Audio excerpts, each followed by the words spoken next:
Ninguém despreze a tua mocidade, pelo contrário, seja um padrão dos fiéis na palavra, no procedimento, no amor, na fé e na pureza.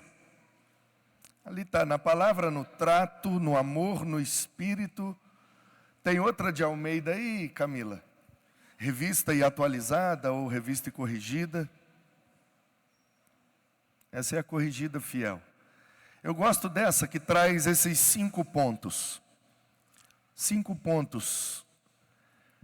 Ninguém despreze a tua mocidade, mas ser o exemplo na palavra, no procedimento, no amor, na fé e na pureza.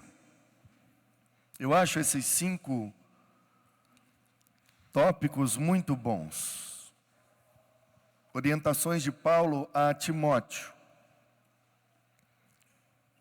A gente só precisa se lembrar que isso faz parte de uma carta onde Paulo está escrevendo para Timóteo. Não é o Timóteo escrevendo para a gente. É o Paulo para o Timóteo. Então, essa é uma orientação do apóstolo Paulo para alguma situação que o Timóteo estava vivendo. E a gente tem a tendência de interpretar essa frase, ninguém despreze.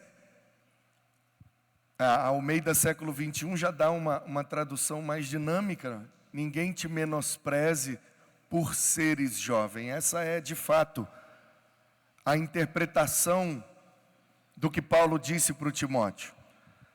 Ninguém despreze a tua mocidade. A gente tem a tendência de achar que é para nós, né? Ninguém de vocês despreze a tua mocidade. Então, enquanto você ainda é jovem, você não pode desprezar a sua vida. Não é isso que está escrito ali. Essa orientação é bíblica. Enquanto nós somos jovens, a gente precisa aproveitar que nós somos jovens, aproveitar a energia, o vigor, a disposição e não desprezar isso, mas servir a Deus e fazer algo produtivo. Isso é bíblico, mas está lá em Eclesiastes. O que Paulo está dizendo aí para o Timóteo é exatamente aquilo ali. Não permita que ninguém te despreze pelo fato de você ser jovem. Porque esse era o problema do Timóteo. O Timóteo estava pastoreando em Éfeso. E ele era muito jovem. E comparado ao currículo do apóstolo Paulo, Timóteo era só um menino. Então, os presbíteros, os anciãos de Éfeso, estavam dificultando a vida do Timóteo. Porque quem plantou a igreja de Éfeso foi Paulo. E Paulo tinha um currículo muito top. Muito mesmo. Paulo era poliglota. Ele falava os 3 principais idiomas do tempo dele. Ele falava aramaico, ele lia e escrevia hebraico, ele falava grego e escrevia, e também latim. Então, como cidadão romano, falava a língua do império, falava a língua popular e falava a língua do seu povo. Paulo era uma espécie de engenheiro civil ou arquiteto do mundo antigo, fazedor de tendas, ele construía moradias, casas. Então, estudou em Alexandria, era uma Harvard da época. Lá ele aprendeu filosofia, mas ele também estudou em Jerusalém com o melhor rabino da época, Gamaliel. Então, ele teve acesso a tudo que tinha de melhor. Ele tinha muito dinheiro, ele era de Tarso. Tarso é... Qual é o lugar daqui do sul que tem mais dinheiro? Aonde? Gramado? Mas todo mundo que mora em Gramado é rico?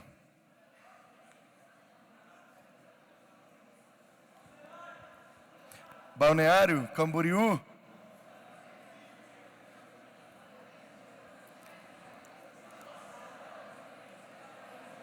Qual é o nome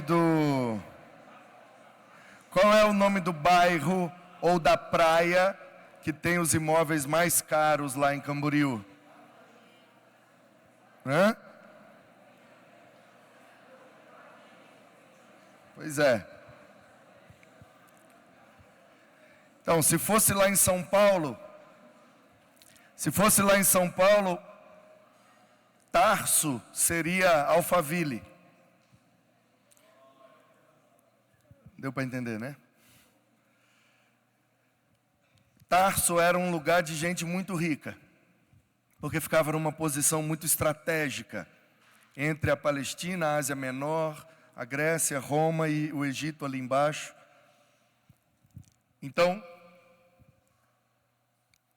Paulo era esse cara, com muito dinheiro, com muita influência, com muito conhecimento, muita cultura, cidadão romano, e a cidadania romana era comprada. Se não nasceu romano, tinha que comprar, era muito caro. Então, você imagina hoje em dia, Paulo teria estudado em Harvard, teria feito teologia lá na Alemanha, falaria inglês, mandarim, alemão, e sabe, teria uma cobertura de 500 metros quadrados lá em Camboriú, sabe, tudo de melhor que tinha, tudo. Foi fariseu, foi membro do Sinédrio, fez parte da banca que julgava todas as questões de Israel, uma espécie de STF. Ele foi um membro do Sinédrio, a banca julgadora. 70 homens, mais o sumo sacerdote, para julgar as questões que eram trazidas, questões legais, jurídicas. E aí, esse cara, chamado nesse contexto ainda de Saulo, um outro equívoco que nós temos também é achar que ele era Saulo e virou Paulo. Não. Ele era incrédulo e virou crente. Ele era perseguidor dos crentes e virou perseguido. Mas ele não era Saulo e virou Paulo. Não, ele tem dupla cidadania. Então, Saulo é o seu nome hebraico. Shaul. Como ele é da tribo de Benjamim, provavelmente seu pai deu esse nome para homenagear o primeiro rei de Israel, cujo nome era Shaul e também era da tribo de Benjamim. Então, o nome dele hebraico é Saulo, é Saul. Botou um O aí para diferenciar do rei Saul, ficou Saulo, mas é Shaul. E aí ele tinha cidadania romana. Para ter a cidadania romana, você precisava de um nome gentio, um nome greco-romano. E aí sim ele tinha o nome de Paul, na língua grega. Então ele tinha duas cidadanias, portanto ele tinha dois nomes, ele é Saulo, Paulo. Quando ele está num contexto judaico, ele é Saulo. Quando ele está num contexto gentio, ele é Paulo. Ele não era Saulo e virou Paulo. Se a Camila foi esperta, eu estou sentindo muita falta do Rogério mesmo, viu? Ele não discipulou alguém? Ele não fez um discípulo que pudesse substituí-lo? Cadê, Rogério? Ele está lá atrás ainda, fazendo assim para mim, ó. Vai, Santa Rosa.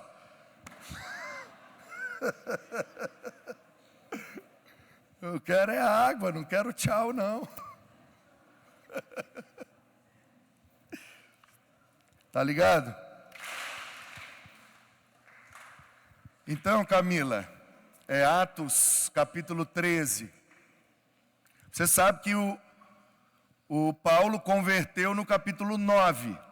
Ele estava indo para Damasco, matar os crentes. No meio do caminho, Jesus pegou ele de jeito. E tem um negócio aqui que a gente precisa aprender, hein? Lembrei agora. Como diz os mineiros, essa desceu quentinha. Mineiro é muito legal. Os mineiros são muito engraçados. Semana passada eu estava lá em Minas dando um treinamento para vários jovens também. E vira e mexe eu estou em Minas, e os mineiros é muito legal. Uma vez eu estava pregando numa igreja, e eu falava um negócio aqui, o cara lá atrás fazia assim, aí fazia assim. E eu não estava entendendo, tem mosquito ali atrás, o que está acontecendo e tal. Era uma igreja, aniversário de uma igreja. Aí quando terminou, fui lá para a porta, despedi dos irmãos, aí ele veio. Aí eu sou muito curioso, aí ô irmão, desculpa aí, minha falta de jeito, mas a hora que eu estava pregando, eu via que o senhor estava fazendo assim com a mão e tal, e estava acontecendo alguma coisa aqui atrás? Aí ele, não, pastor, o senhor estava mandando a benção de lá e eu estava pegando aqui, ó, essa é minha. Aí o senhor mandava outra, essa é minha. Os mineiros são muito engraçados. Outra vez eu pregando, eu acho que era um congresso de jovens, e eu pregando, e um senhorzinho assim no meio, e ele empolgado, fala Deus, fala Deus, fala Deus. Aí, amém. Aê, Rogerão!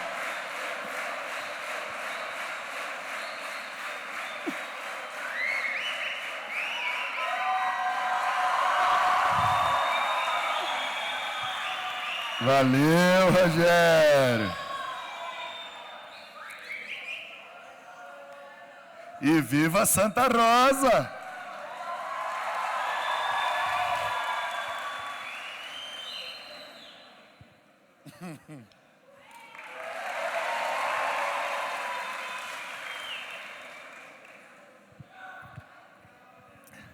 Aí, ele bem empolgado, fala a Deus, tá lá.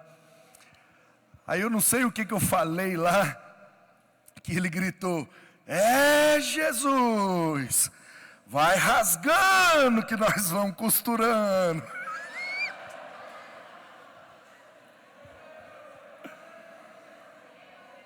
Mineiro é muito engraçado. Camila, tamo junto? Eu vou pro 13, Camila, mas antes, tamo junto não tá ligado. Eu vou pro 13, mas aí eu resolvi falar do 9 também. E aqui a Bíblia da minha cabeça é meio bagunçada. Atos capítulo 9, Paulo converteu. Ele estava no caminho indo para Damasco matar os crentes, Jesus apareceu para ele. Tem uma frase aí que é muito importante a gente perceber.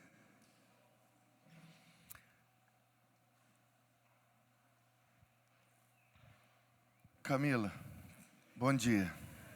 Tudo bem? Eu estou no 9 ainda, mas pode deixar aí, fica tranquilo. Vai dar tudo certo. No capítulo 9, eu não sei agora qual versículo que é. Se você achar aí, Camila, pode colocar. É Atos 9. Paulo está indo para Damasco. Aí Jesus aparece para ele. Aí o pessoal acha até que ele caiu do cavalo, né? O Paulo caiu do cavalo. 3 vezes o livro de Atos narra a conversão de Paulo. No capítulo 9 é a narrativa, depois é ele contando como foi, depois é o pessoal contando como que eles entenderam que foi. Nenhuma das 3 eu vi a palavra cavalo, nenhuma das 3. Mas o povo insiste em dizer que ele caiu do cavalo. Não sei de onde que tiraram esse cavalo, enfim. Porque era uma viagem, ele devia estar de cavalo, mas podia estar a pé também, podia estar numa carruagem, num jumento, numa mula, enfim. O fruto, né, de Gênesis 3 é a maçã. Elias subiu para o céu na carruagem. Jonas foi engolido por uma baleia. Tem tanta coisa que a gente inventou e eu nunca achei essas coisas na Bíblia, né? Enfim. E aí, Jesus pergunta um negócio para ele que eu acho muito legal, que tem tudo a ver com o que a gente está aprendendo aqui sobre a guerra que nós estamos enfrentando. Jesus pergunta para o Paulo assim, ó. Primeiro, né, ali ainda chamando ele de Saulo, até porque Jesus também é judeu, então provavelmente esse diálogo se deu em aramaico. E aí Jesus perguntou para ele: Saulo, Saulo, por que me persegues? Lembra dessa pergunta que Jesus fez para ele? No capítulo 9 de Atos, indo para Damasco, Jesus aparece para ele, uma luz forte, ele cai, né, fica com o rosto perto do chão, mas se ele estava a pé, de carruagem, de cavalo, não sabemos. Aí, caindo em terra, ouviu uma voz que dizia, ó, obrigado, Camila. Saulo, Saulo, por que me persegues? Engraçado, Jesus já tinha morrido, Jesus já tinha ressuscitado, Jesus já tinha subido no primeiro capítulo. No segundo, o Espírito já tinha sido derramado. No quarto, Pedro e João, né, terceiro e quarto, eles vão ao templo, dão aquela confusão. E aí no 5 vem o Gamaliel e dá aquele conselho. E aí depois no 6, perseguição e os diáconos. E aí a coisa vai acontecendo e de repente Jesus já está há muito tempo fora da terra. Mas quando ele aparece, ele pergunta: Saulo, Saulo, por que me persegues? Mas o Saulo não está perseguindo ele, o Saulo está perseguindo os crentes. Está perseguindo os discípulos dele. Então isso aqui ensina um negócio para a gente muito legal. Toda força contrária que persegue a igreja, Jesus pega como se fosse uma perseguição para Ele mesmo. Porque a igreja é o corpo de Cristo. Nós somos discípulos de Cristo. Então, tudo aquilo que vem contra nós, que nos impede de avançar como igreja, Jesus entra para cobrar o negócio como se fosse para Ele mesmo. Então, se você estiver vivendo uma guerra, uma perseguição, uma pressão, seja qual for o problema, que esteja te impedindo de avançar como igreja, Jesus vai cobrar aquele negócio como se fosse perseguindo Ele mesmo. Por que eu estou vivendo essa dificuldade e Jesus não faz nada? Deve ser porque essa dificuldade não é para o avanço da igreja. Às vezes é por causa da sua vaidade, às vezes é por causa da sua chatice, às vezes é por causa da sua intransigência. Você não é perseguido porque você é crente só, você às vezes é perseguido porque você é chato mesmo. E aí, por você ser chato, Jesus não vai fazer nada.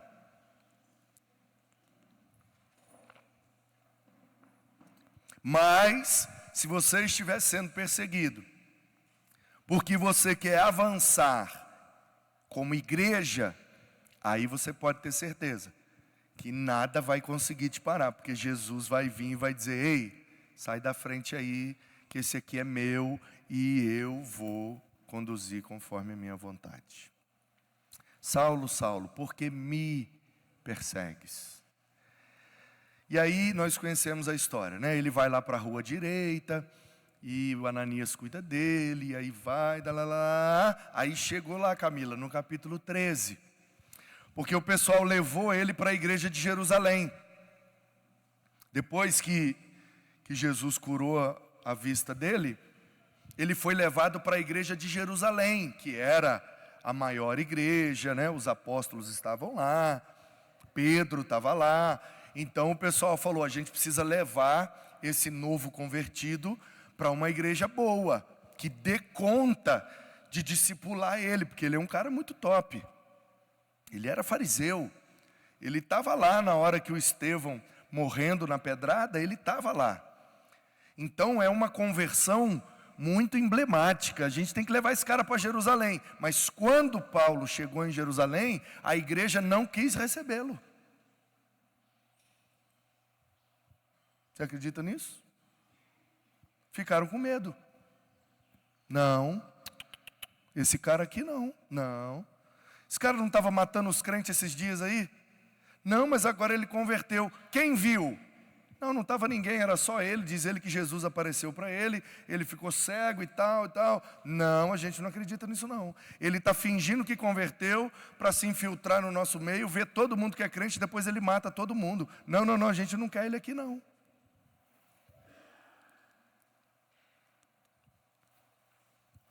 Às vezes eu vejo um pessoal assim empolgado, sabe? Porque nós temos que voltar a ser como a igreja primitiva. Porque a igreja primitiva era muito boa, era muito top, perfeita, e tinha um espírito, e babá. A igreja primitiva de Jerusalém, que não queria aceitar o Paulo convertido? A de Corinto, que o menino pegou a mulher do pai dele? Qual igreja primitiva que você quer voltar? A de Laodiceia, que estava fazendo culto e Jesus do lado de fora batendo na porta. Gente, deixa eu entrar no culto aí. Meu querido, tira da sua cabeça que existe igreja perfeita. Onde juntou mais de 3, tem problema. Tem defeito, tem confusão, tem briga, tem discordância. É assim mesmo. Porque juntou mais do que 2 pecadores, vai dar problema. Normal. Para com essa utopia de que existe uma igreja perfeita. Existe, não existe, nunca existiu. A igreja começou ali em Atos 2, no capítulo 6 já estava tendo acepção de pessoas. As viúvas judias comendo, as viúvas gentias ficavam sem comer. Problema, juntou gente, dá problema, normal. Então, como a igreja de Jerusalém não estava sabendo lidar com a chegada de Saulo, e às vezes a gente olha isso e sim, a gente precisa aprender essa lição. Olha, está vendo como a igreja foi preconceituosa? A igreja não soube acolher o Paulo e ele estava realmente convertido. Mas por outro lado, e o medo que eles estavam? Perseguição, morrendo crente toda hora. De repente um cara que é matador de crente diz que converteu e quer congregar com a gente. Então tem os dois lados. A gente precisa aprender com o erro de que temos que ser sempre uma igreja sem preconceitos e acolhedora, mas por outro lado, todos nós somos seres humanos e temos também os nossos medos e receios, e não é tão fácil assim também a gente agir de maneira correta e perfeita. É difícil para todo mundo. É como nos dias de hoje. Imagina que sai aí no Fantástico, domingo, foi pego um pedófilo, o cara que abusou de 1000 crianças em tal lugar do Brasil. E aí esse cara foi preso, abusou de mais de 1000 crianças, com prova, com evidência, tem foto, tem vídeo, tem tudo. Nossa, o maior pedófilo do planeta. Aí ele vai preso. Aí depois de uns anos acontece alguma coisa lá, ele tem um advogado muito bom, não sei como, mas ele é solto e ele se converte, e aí ele vai congregar lá na sua igreja. E aí está precisando de alguém para liderar o ministério infantil. O que você acha? A gente teria coragem de botar esse cara para liderar o ministério infantil? Mas ele não converteu, gente. Viu como não é tão simples? E aí, o que eles fazem? Vamos levar então o Paulo para a igreja mais longe de Jerusalém. Porque se ele não converteu de verdade e ele quiser fazer alguma coisa de ruim para a igreja, bota ele na igreja mais longe, porque aí quando ele começar a fazer lá, a notícia vai correr e ele não vai conseguir prejudicar tanto a igreja, deixa ele lá longe. E aí levam ele para Antioquia da Síria, não a da Pisídia, que fica ali em cima, né, da Palestina. Tem a Fenícia na beira do mar e tem a Síria, onde tinha a cidade de Damasco, que ele estava indo. Lá perto tinha uma outra cidade, onde os discípulos foram chamados pela primeira vez de cristinhos. Cristinhos, porque a palavra grega usada é cristianos. E cristianos é diminutivo de Christos. É diminutivo. Só que aí o João Ferreira de Almeida, quando foi traduzir, na língua portuguesa, o diminutivo, ele deprecia. É um carrinho, é uma casinha. O diminutivo deprecia, o aumentativo valoriza, é um casão, é um carrão. Então, ele falou, não vou botar cristinhos, vai pegar mal para a gente, eu vou botar cristãos. E ele fez a maior besteira, porque ele botou cristãos e a gente ficou se achando. Olha como nós somos cristãos. Não, meu irmão, você é cristinho mesmo. Entendeu? Pequeno Cristo, miniatura de Cristo.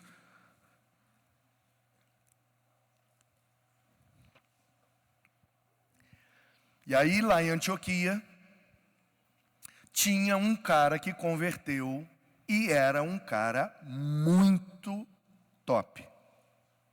Lá em Jerusalém tinham os apóstolos, mas em Antioquia tinha o Barnabé. Pensa num cara top. Barnabé virou uma espécie de pastor da igreja de Antioquia. A igreja de Antioquia tinha 6 líderes muito bons. E o melhor, o primeiro da lista, era o Barnabé. Bota aí, Camila, para nós, o 13, a partir do primeiro. Então, lá em Antioquia, Paulo começou a ser discipulado. O pessoal acha que ele ficou ali por volta de 5 anos, fazendo lá um seminário, né? Tinha alguns profetas, tinha doutores, sábios, líderes, professores. Barnabé, o primeiro da lista. Simeão, Lúcio, Manaém, tá? E, olha o último da lista. Saulo. Saulo, ele, porque tinha um currículo muito bom, em pouco tempo sendo discipulado, ele pegou todo o conhecimento que ele tinha do judaísmo, ressignificou na perspectiva do evangelho, e como ele tinha um currículo muito bom, rapidamente ele ascendeu para a posição de liderança da igreja. Mas, como o último da fila ainda, acabou de chegar. E aí, 2. Servindo eles ao Senhor, jejuando, disse o Espírito, apartai-me a Barnabé e Saulo para a obra que os tenho chamado. A partir daqui ele sai para fazer missões com o Barnabé. O missionário é o Barnabé, o Saulo é o ajudante do missionário, é o vocari. Entendeu ou não? Ele é novo convertido, ele ainda está aprendendo, mas como ele tem um currículo muito bom, então ele se destaca, mas ele ainda é o último da fila. E olha o que Deus faz, ele pega o primeiro e o último. Barnabé vai, que é o melhor que tem. E esse menino que chegou aí agora, que já está se destacando, vai junto para aprender e ajudar. Não é Saulo e Barnabé, é Barnabé e Saulo. Só que, como ele tem um background muito bom, ele então, rapidamente, vai subindo os degraus espirituais, ministeriais, e como ele tinha muita bagagem de Bíblia, era fariseu, sabia a Tanakh de cor, Torá, Nebim, Ketubim, tudo de cor. O cara sabe tudo de Bíblia, mas não sabia nada de Evangelho de Jesus. Passou esse tempo em Antioquia, aprendeu tudo, e agora ele sai. A partir daí, ele começa, porque o foco é levar a igreja para os gentios, então ele começa a ser chamado de Paulo, porque num contexto gentio, ninguém sabe que nome é Shaul. Shaul é uma palavra que só faz sentido no mundo judaico. No mundo gentio, ninguém sabe quem foi Saulo, rei de Israel, ou Saul, rei de Israel. Ninguém sabe. Então ele se apresenta com a sua cidadania romana. Ele é Paul, porque ali num contexto gentio é mais relevante ele ter um nome grego do que um nome judaico. É só parte da estratégia. E aí ele começa então a ajudar o Barnabé, e vai um terceiro com eles, que é o João Marcos, o que escreveu o Evangelho de Marcos. Quando eles vão para a segunda viagem missionária, aí ele fala: ô Barnabé, não vão levar esse menino não, esse Marcos é muito devagar, ele é muito lerdo, e não dá para levar ele não. Ele atrapalha mais do que ajuda. Aí o Barnabé fala: não, mas eu não vou largar o menino para trás não, que isso, o menino é bom, o menino é crente. Não, mas ele é muito lerdo, mas não tem problema, eu vou ficar com ele. Aí o Paulo fala: então você fica com ele, eu vou pegar o Silas, ou Silvano, depende da transliteração, e vou então eu com Silas. Aí o Barnabé: beleza, pode ir, eu vou ficar. Aí ele toma a dianteira das viagens missionárias, só nesse momento lá na frente. Então, nós estamos falando de um cara que teve uma trajetória meteórica no cristianismo primitivo. Ele matava os crentes, ele converte, ele não é aceito pela igreja, e aí ele vai para longe, é discipulado, aprende rápido, já sai para fazer missões, de ajudante ele já passa ao líder, e vai, até que ele chega em Roma, e escreveu metade do Novo Testamento. O Novo Testamento tem 27, ele escreveu 13. E a teologia de Hebreus é dele, então 13,5, metade. Moisés é o cara, escreveu 5. O apóstolo João era o mais íntimo de Jesus, escreveu 5. Esse cara escreveu 13. Ele começou a igreja em Éfeso. E aí, Atos capítulo 20, Camila. Ele está sentindo que Deus vai levá-lo para os confins da terra, para cumprir Atos 1:8. O livro de Atos é só a narrativa de como que o Espírito Santo fez cumprir o que Jesus mandou ali em Atos 1:8. Jerusalém, Judéia, Samaria e os confins da terra. Como que de Jerusalém a gente vai até os confins da terra? Então, do capítulo 2 até o 28, é contando a história de como que isso aconteceu. Por isso que tem gente que acha que o melhor nome desse livro não seria Atos dos Apóstolos, mas Atos do Espírito Santo. Para não arrumar briga nem com um nem com o outro, eu falo só Atos e está tudo bem. Camila, capítulo 20, Jesus já está no céu, amém. O Paulo pensa assim: eu vou acabar indo para Roma, para que o negócio chegue nos confins da terra. Porque se não tivesse ido para Roma, não teria vindo para Ijuí. É de Roma que vai para o mundo todo. E aí, Paulo diz assim, eu não vou mais ficar preso numa igreja. E na viagem anterior, estrategicamente, ele passou quase 3 anos na igreja de Éfeso, pastoreando o pessoal, porque a igreja de Éfeso se tornou uma grande referência, era uma cidade portuária, era referência da Ásia, então toda a rota comercial se escoava pelo porto de Éfeso, e a igreja lá cresceu muito, e ele ficou lá bastante tempo para dar um suporte àquele crescimento. Só que depois ele saiu na próxima viagem missionária, e os efésios amavam Paulo e queria que Paulo ficasse lá com eles direto, sendo o pastor deles. Mas o chamado de Paulo não era pastoral, era missionário. E aí no capítulo 20, Paulo fala assim, eu preciso pelo menos, já que eu não vou voltar mais em Éfeso, eu preciso pelo menos despedir deles, porque eles me ajudaram muito. Eles foram uma igreja maravilhosa, foi a igreja que eu plantei, que mais cresceu, que mais produziu, que mais plantou igrejas filhas, as igrejas da Ásia Menor. Então, principalmente a igreja boa de Colossenses é fruto do trabalho de Éfeso.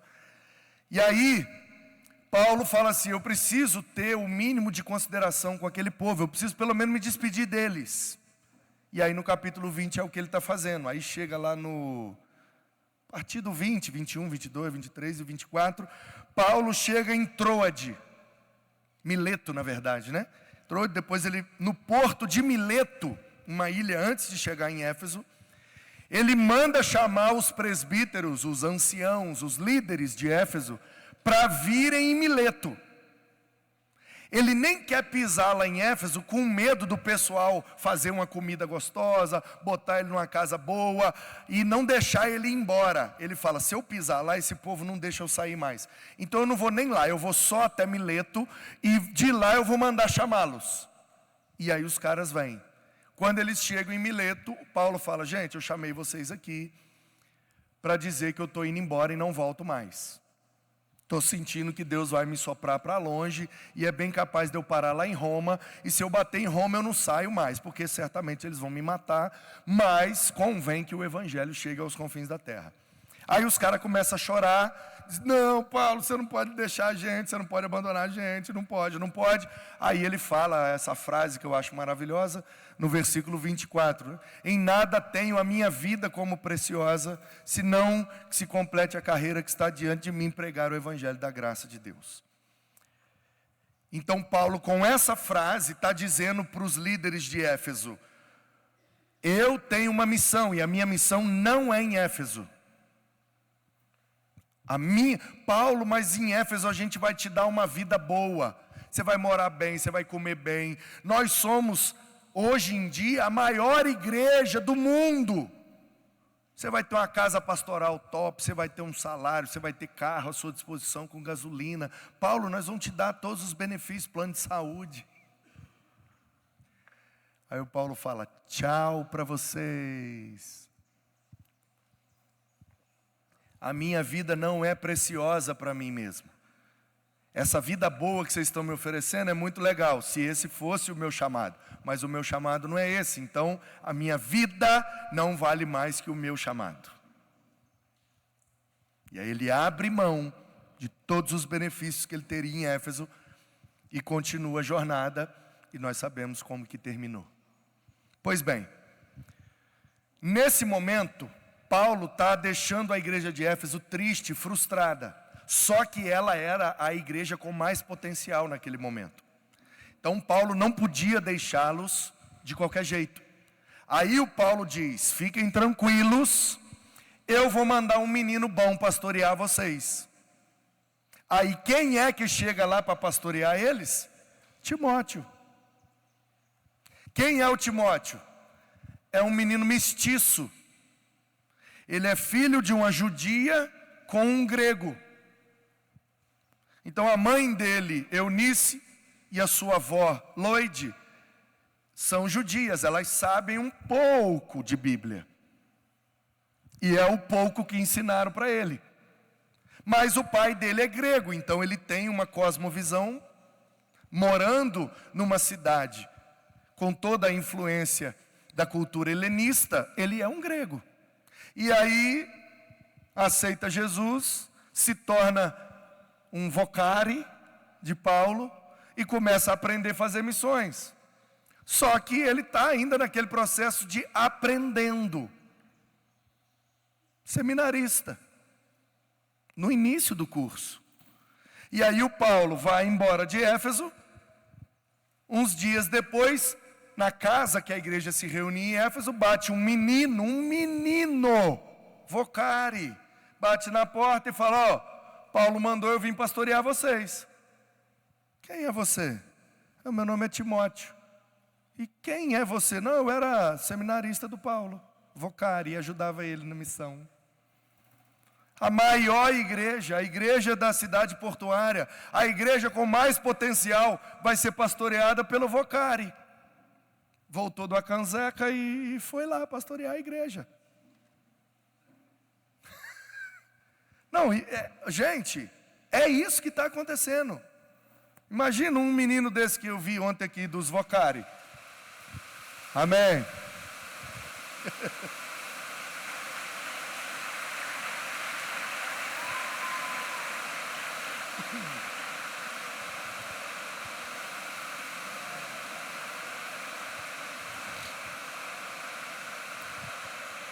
Qual que é a maior igreja da Pioneira? É a Emanuel?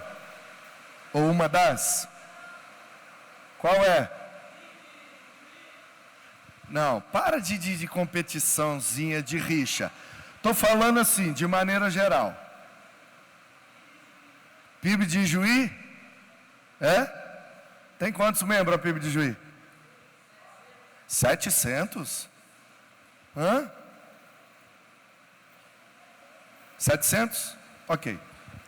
Então, a maior ou uma das maiores da Pioneira. Como é que é o nome do pastor da PIB de Juí? Ricardo. Tá. Eu nem conheço. Mas é um homem de Deus, aleluia. É bênção. Que ele viva muitos anos. É só um exemplo, tá? É só uma ilustração para ver se você entende o drama do Timóteo.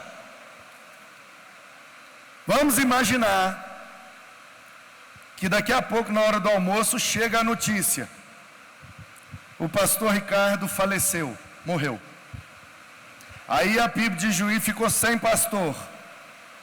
E aí o pessoal, meu Deus, tem que acabar o Acanzeca, vamos acabar, vamos todo mundo lá para Ijuí, sepultamento do pastor Ricardo, todo mundo chorando, triste, aquela coisa.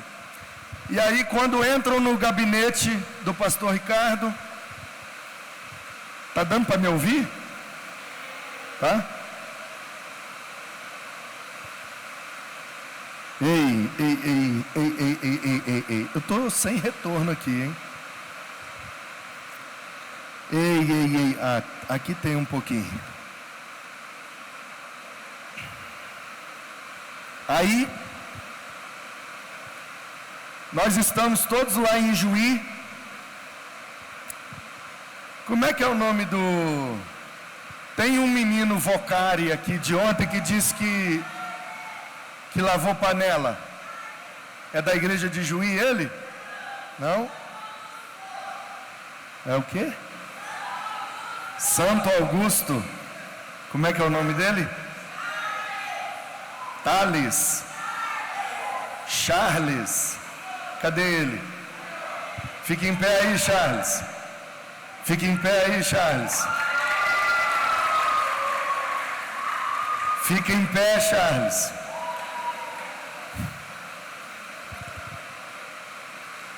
Tá ligado? Todos nós lá em Ijuí, sepultamento do pastor Ricardo, alguém entra no gabinete do pastor Ricardo e em cima da mesa encontra uma carta. E na carta estava escrito: estou passando mal, estou achando que eu vou morrer, eu vou para o hospital, mas caso eu não volte, eu quero deixar aqui registrado o meu desejo para a PIB de Juí. Se eu morrer, gostaria que o Charles, um menino Vocari, lá de Santo Augusto, assumisse a igreja em meu lugar. E assina e fica em cima da mesa. O que é que você acha? Que a liderança da PIB... Charles, fique em pé. Só senta quando terminar a ilustração. Você não é Vocari? Então fique em pé. O que é que você acha que a liderança, os anciãos da PIB de Juí vai achar disso? Ah, o pastor Ricardo morreu e deixou agora uma igreja de 700 membros. Vai ser pastoreado pelo Charles Vocari de Santo Augusto. Deu para você entender ou não? Pensa como vai estar o coração da liderança da PIB de Juí, sabendo que agora eles serão pastoreados pelo Charles. Qual a experiência desse menino? Ele fez o Vocari. Ficou um tempo lá de mentoria, leu uns 2 livros e lavou umas panelas na Acanzeca e vai ser o nosso pastor agora. O que vocês acham? Ele vai ter dificuldade para pastorear a igreja? Sim ou não? Vai ser uma guerra para ele pastorear essa igreja? Sim ou não? Obrigado, Charles.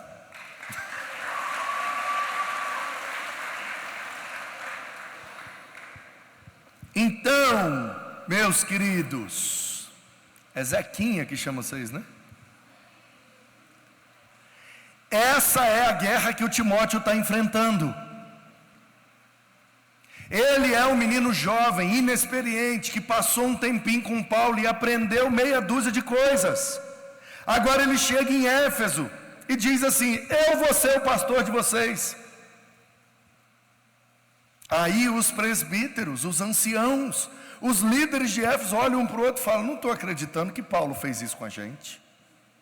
Abandonou a gente e mandou, esse menino tem idade para ser meu neto.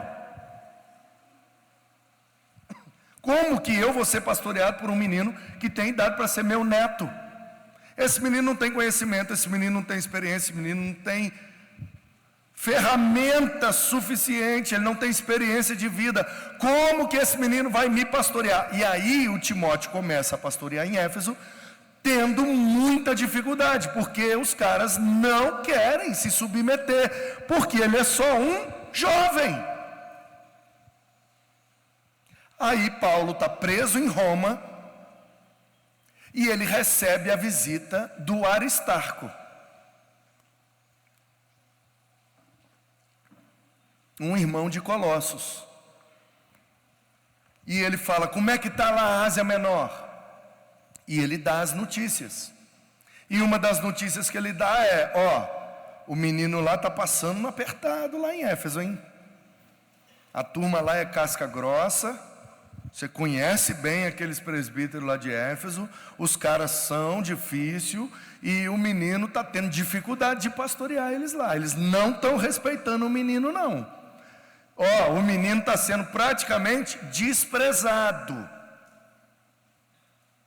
Aí o Paulo fala: pois não, me dá um pergaminho aqui, e eu vou mandar uns conselhos para o meu menino lá de Éfeso. E aí começa a escrever essa carta. Quando chega nesse ponto da carta, que para nós é capítulo 4, versículo 12, mas Paulo não botou nem capítulo, nem versículo, nem nada, ele só escreveu a carta. Agora, uns 300 anos atrás, que a gente botou o capítulo e versículo para ficar mais fácil de achar. Quando chega naquele trecho da carta, Paulo está falando com o Timóteo assim: Timóteo, meu filho, só tem um jeito de você conseguir pastorear em Éfeso. Só tem um jeito de você, mesmo sendo jovem, ganhar o respeito da igreja. E aí eu fico imaginando o Timóteo lendo a carta e mentalmente perguntando: como, Paulo? Como eu, sendo um menino inexperiente, muito jovem, sem conhecimento, como que eu vou ganhar o respeito desses líderes daqui de Éfeso? Aí o Paulo fala: tem 5 áreas da sua vida que você precisa tratar. Se você tratar essas 5 áreas, a igreja vai te respeitar, mesmo você sendo muito jovem. Timóteo, não permita que te desprezem pelo fato de você ser jovem. Você é muito jovem. E a igreja tem a tendência de desprezar a juventude. Vocês são muito novos, vocês não sabem o que vocês estão falando, vocês não entendem nada da vida, vocês não sabem o quanto custa esse negócio todo, e vocês não sei o que, e não sei o que lá, e nananã. E a gente, quando é jovem, se sente assim mesmo. Ninguém quer me dar ouvido, ninguém quer me dar moral, ninguém quer deixar eu participar das decisões. Eu fico ali sendo joguete, o máximo que eles fazem é botar a gente num sítio, umas lâmpadas, uma música alta, e a gente pula, e depois é o ano inteiro sentado e obedecendo. Como que nós, mesmo sendo muito jovens, temos a possibilidade de ter moral na igreja, com essas 5 áreas bem tratadas? E Paulo diz para o Timóteo e para nós hoje: primeiro, seja um padrão na palavra. Ninguém despreze a tua mocidade, pelo contrário, seja o padrão dos fiéis. Tem que ser o padrão. Padrão no quê? Primeiro na palavra. Você tem que ter palavra. Se você falar, você vai cumprir. Você tem que ter palavra. Por que que os jovens geralmente não têm respeito e moral na igreja? Porque não tem palavra. Ah, conta comigo, eu vou. Depois que dormiu, esqueceu, acabou, não vou mais. Enquanto está empolgado, uhul! Depois que passa a empolgação, já era, não quer mais. Fala uma coisa e faz outra. Então, se você é jovem e quer contribuir com a sua igreja, quer ter respeito, quer ter moral, quer que os seus líderes, os seus pastores te ouçam, seja um padrão na palavra. Tenham palavra. Palavra sua, se você falar um negócio você tem que cumprir, e principalmente tenham a palavra de Deus nos seus lábios. Você é o membro que mais sabe Bíblia da sua igreja? Se fosse, teria mais moral. É o que Paulo está dizendo para o Timóteo. Timóteo, se você for o cara que mais sabe Bíblia, quando eles tiverem dúvida, eles vão vir em você. Se eles vierem em você, você tem moral. Seja um padrão na palavra. Segundo, seja um padrão no procedimento, no testemunho, na maneira como você leva a sua vida. Você tem que ser um padrão, você tem que ser um exemplo, no trato. A tradução ali diz, no trato. Como é que você trata? Como é que você trata as pessoas? Como é que você trata a igreja? Como é que você trata a obra de Deus? Como é que você trata as coisas de Deus? Como é a maneira que você lida? É o padrão. Se todos os membros da sua igreja fossem iguais a você, ela ia melhorar ou piorar?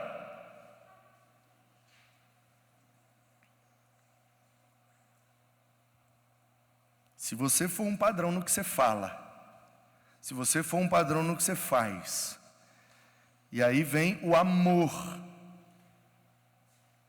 Você tem que ser o padrão no amor. O cara que mais ama, a menina que mais ama na igreja, que ama a Deus, que ama a palavra de Deus, que ama a igreja de Deus, que ama a obra de Deus, que ama as pessoas que Deus quer salvar. Se você for o padrão no amor, você vai ter um pouco mais de moral. Palavra, procedimento, amor, na fé. Na fé. Você é o membro mais crente da sua igreja?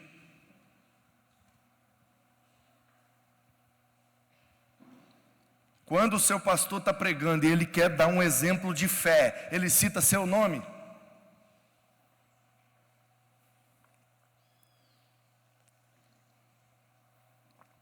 O que é que a gente ouve geralmente? Quando os pastores querem citar os membros da igreja como exemplo, geralmente são os idosos que são citados. Porque o irmão fulano de tal, olha, é um padrão na palavra, é um servo de Deus, quando ele fala ele cumpre, e conhecedor das escrituras, é uma bênção. Aí você vai ver a idade desse irmão, é avançada. Não tem nada de errado os idosos serem referência, é ótimo. O problema é a falta de referência dos jovens. A juventude é a referência de palavra, de testemunho, de amor e de fé.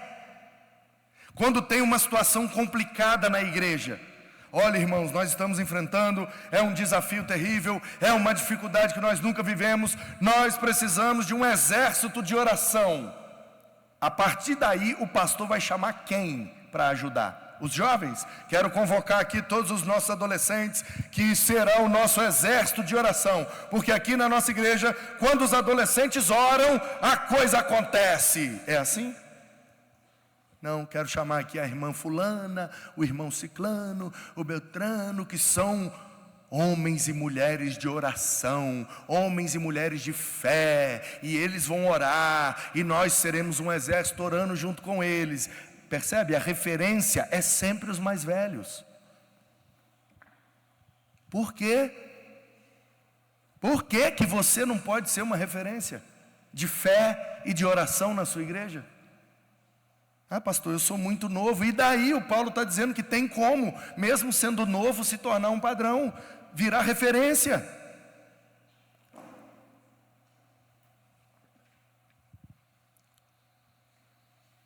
Qual foi a última vez que você saiu com a sua galera? O pastor estava pregando e aí eu dando um aviso, ele: irmãos, nós precisamos orar pela irmã fulana que está doente e está lá numa situação muito complicada e etc. E já os médicos mandaram para casa porque não tem mais o que fazer, e ela está em casa e nós estamos orando que Deus tenha misericórdia da família e tal. Aí o pastor deu esse aviso.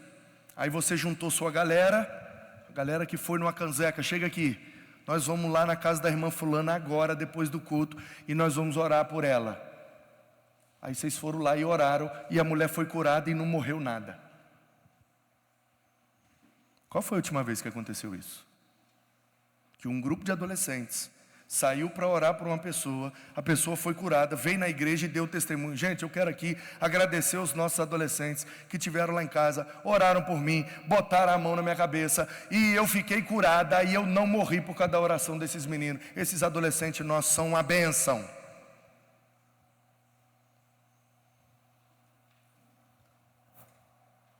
Percebe? A gente quer ser ouvido, a gente quer ser respeitado, a gente quer participar das decisões, mas a gente não quer ser uma referência. O Paulo está dizendo: se você não for referência, você não tem moral para falar nem para fazer nada. Você tem que ser o padrão, você tem que ser o exemplo dos fiéis. Todo mundo na igreja quer ser igual a você? Você está sendo exemplo para quem? É isso que Paulo está dizendo: Timóteo, meu filho, só tem um jeito de ganhar relevância na igreja: sendo um exemplo, sendo o padrão. Então você precisa ser o padrão da palavra, o padrão no testemunho, o padrão no amor, o padrão na fé e o padrão na pureza, santidade.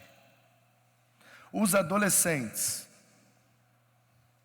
ou a adolescência, é a faixa etária mais pura da igreja, mais santa da igreja. Olha, essas velhas aí a gente não sabe não, é tudo fofoqueira complicada. Aqueles velhos ali também tudo problemático. Aqueles adultos ali, ó, tudo cheio de dívida e crise, vivendo à base de remédio. Que as crianças ali é tudo doida, mas os adolescentes, pensa nos meninos santos.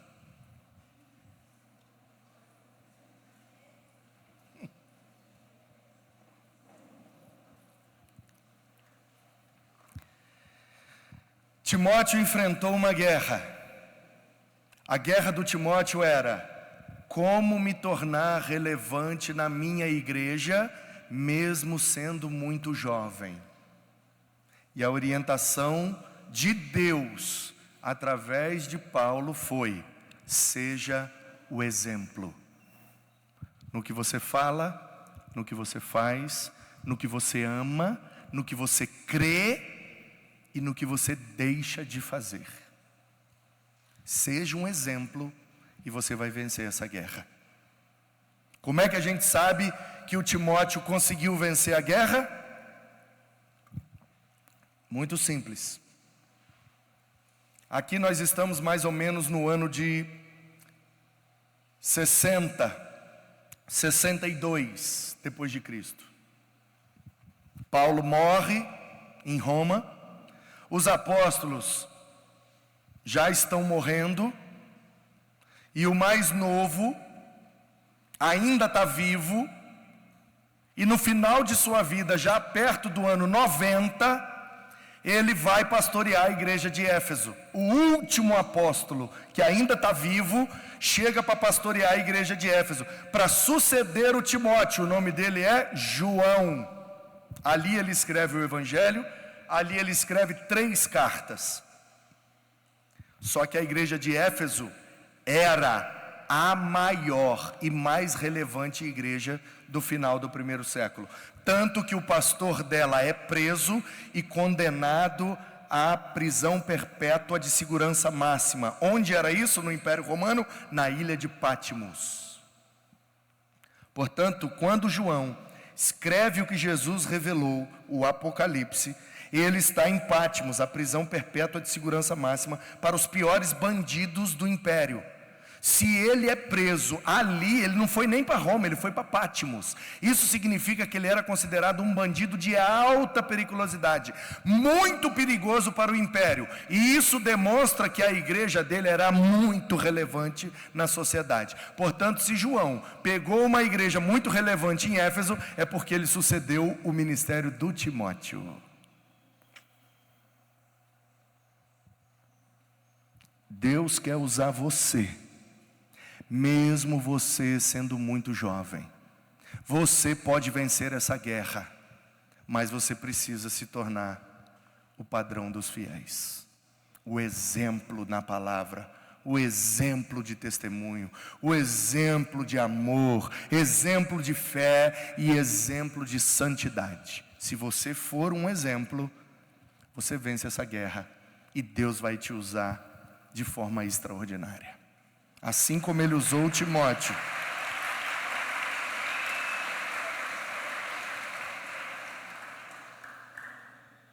Assim como ele usou Timóteo, ele quer usar você.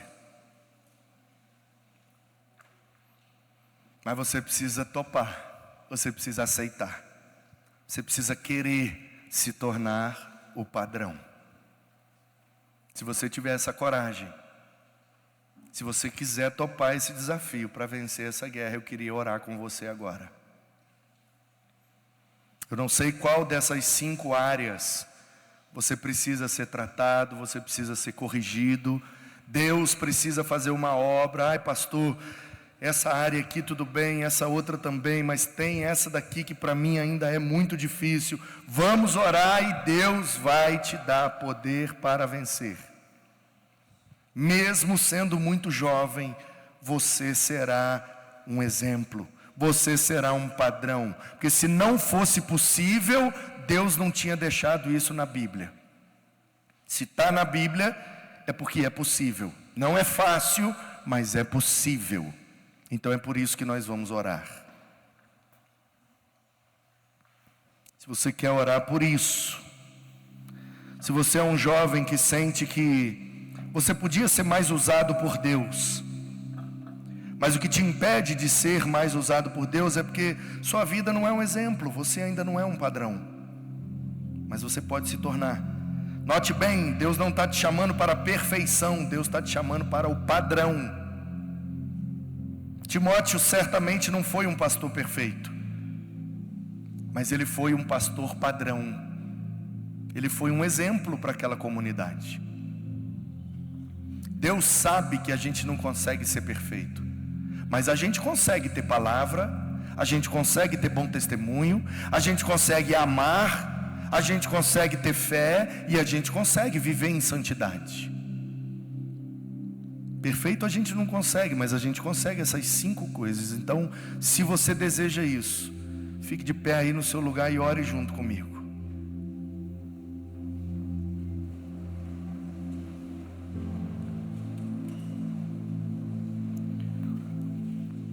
Pai, nós te agradecemos,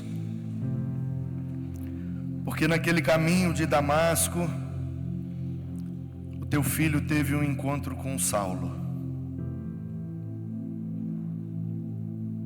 Te agradecemos, Senhor, pela maneira como ele foi tratado e discipulado na igreja de Antioquia.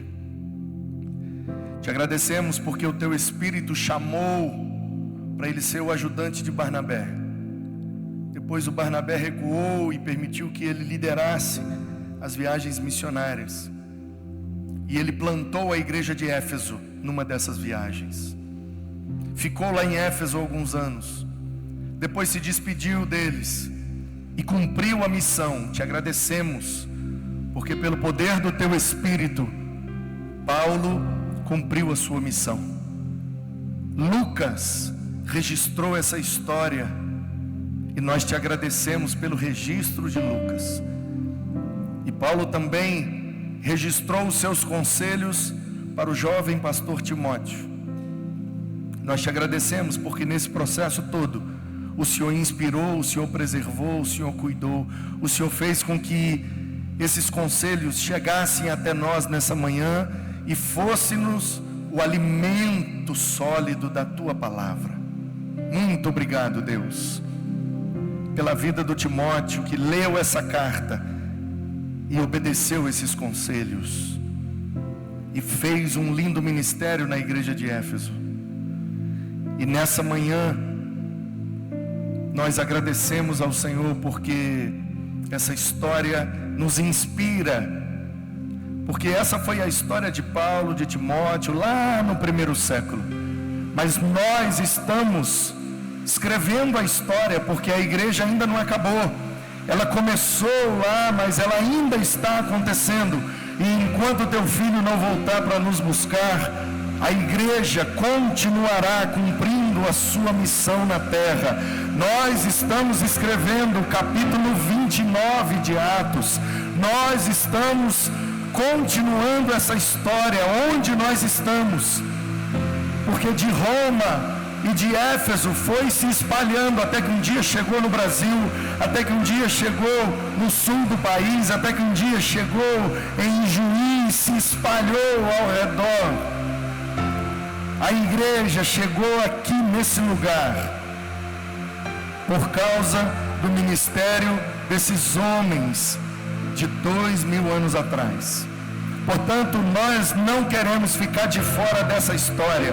Nós queremos participar do que o Senhor continua fazendo. O Senhor começou a fazer com os apóstolos, deu continuidade com Paulo, depois usou os pais da igreja, na Idade Média alguns remanescentes, depois usou os reformadores, usou aqueles que abraçaram o Evangelho como significado máximo das suas vidas. E no movimento evangelicalista, a igreja está alcançando os confins da terra.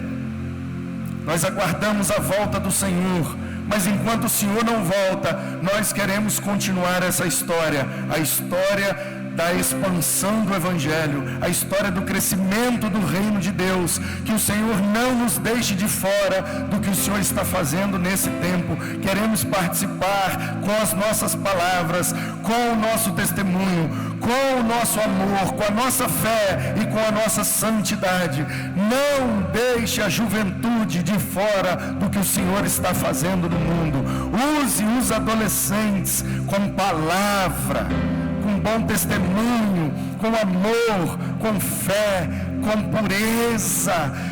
Usa, Senhor, esta geração para impactar a casa deles, a cidade deles, a escola deles, a igreja deles.